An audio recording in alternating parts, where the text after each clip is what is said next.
Hello, Professor. This is Group's 1 presentation, and I will be talking about the executive summary.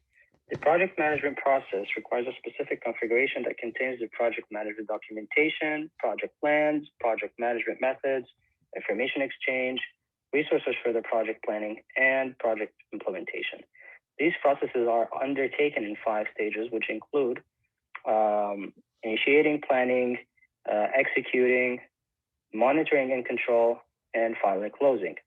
During the phase of initiating, the project is conceptualized and feasibility is determined.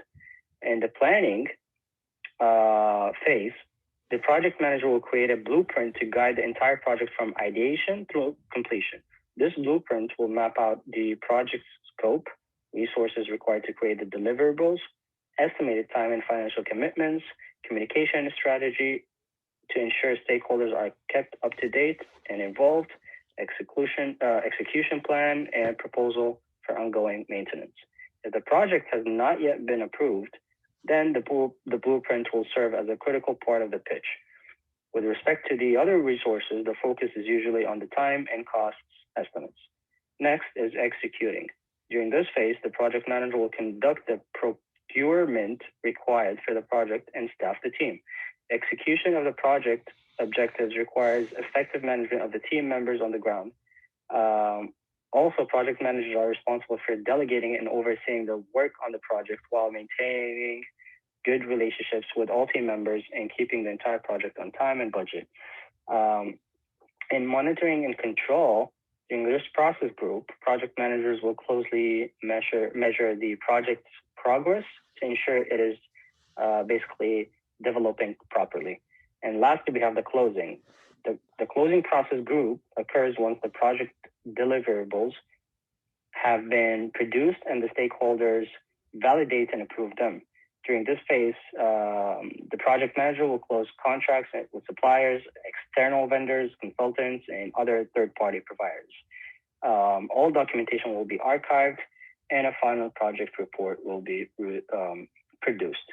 And now I'll pass it to my group member, Farhan, to continue with his slide.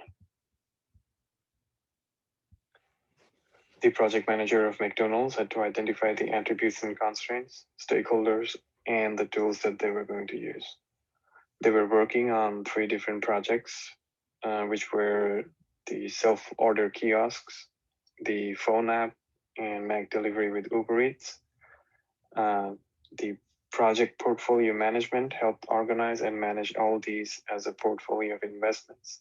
The manager then analyzed the potential return on undertaking the projects. The 3-sphere model, which involves business, organization, and technology, had a huge impact on selecting and managing the project successfully.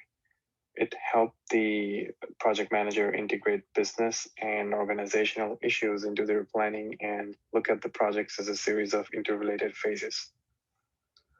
The process groups, which are initiating, planning, executing, monitoring, and controlling, closing, made it clear what work was required as well as the outcomes and resultant documents. Sorting project activities in these groups made it easy to check that they were getting everything done for each phase of a project. So the implementation of these groups was shaped to fit the project in order for it to be successful. So clearly these groups are important for successful project managers. Passing it over to Dennis.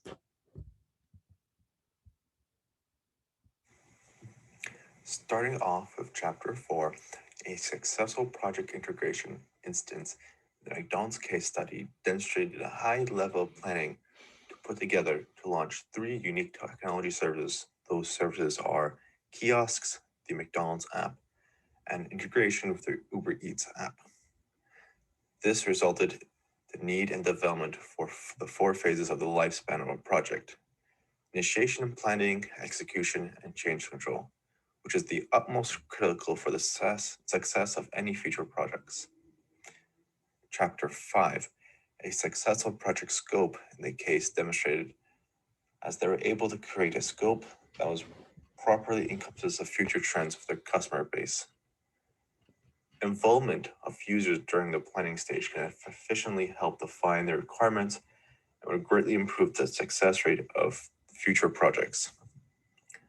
And Chapter 6.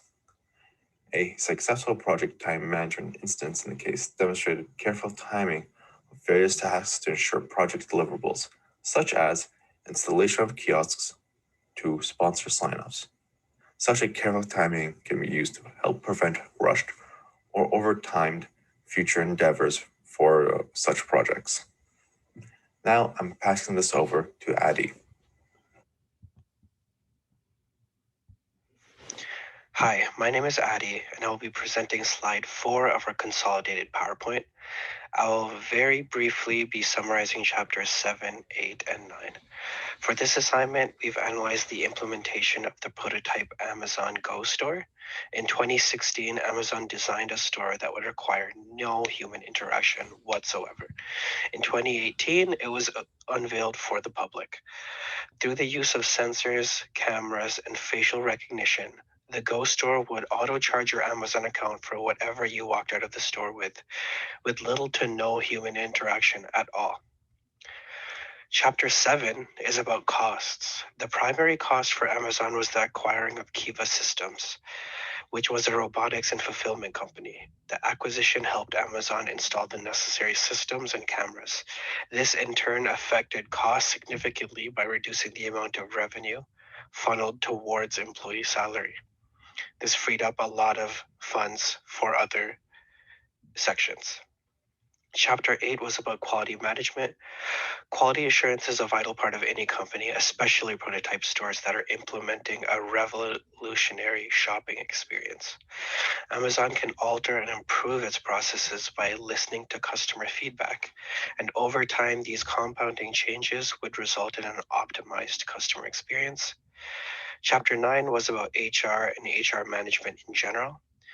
Having altered its business model significantly from a typical store, having an average of 3 to 5 employees working at one time will enable Amazon to focus more heavily on the hiring process and ensure the right candidate is brought in for the appropriate position. Typical management tactics used to increase productivity will not apply to the same degree because each individual employee will be responsible for his or own respective department and will only need to intervene if an error or mistake has taken place, which will be very rare. Relying primarily on code and machine learning significantly reduces the HR context of this store's implementation. That was a brief summary of the first 3 chapters of Assignment 2.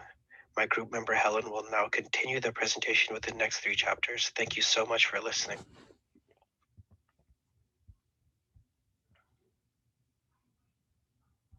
Starting with Chapter 10, Project Communications Management, Amazon can use different graphs and tools to communicate their forecast, like how many stores they're going to open in the Seattle area. The graphs here show the revenue, net profits, and R&D expenses that they're expected to have. As you can see, the trend is positive and is expected to continue this way. Amazon has to communicate critical information to the correct team members and without hiding information that might be considered unpleasant.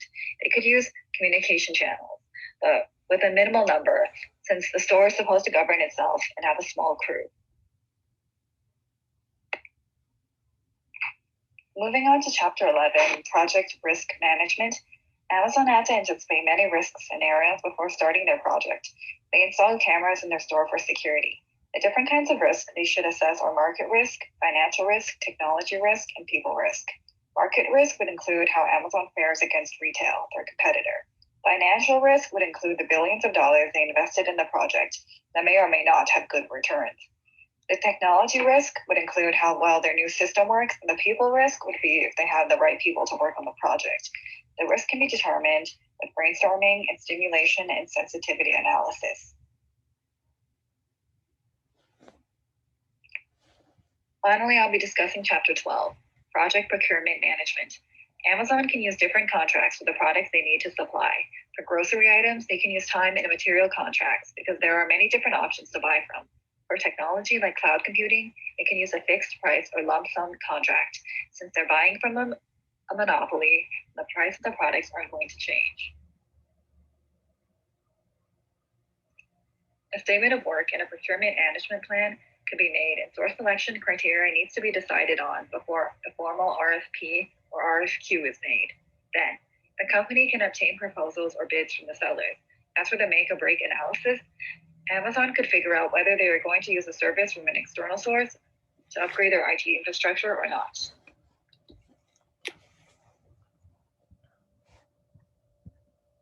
Planning, there's execution, monitoring, and eventually working on the McDonald's and Amazon case study has helped myself and my teammates improve our project management skill.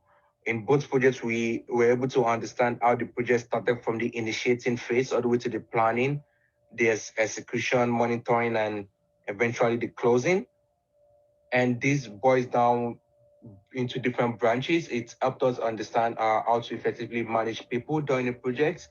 This could be seen in the McDonald's case study where all the stakeholders involved in the project had to be kept happy so the project could run smoothly. They will also learned how to probably manage our costs.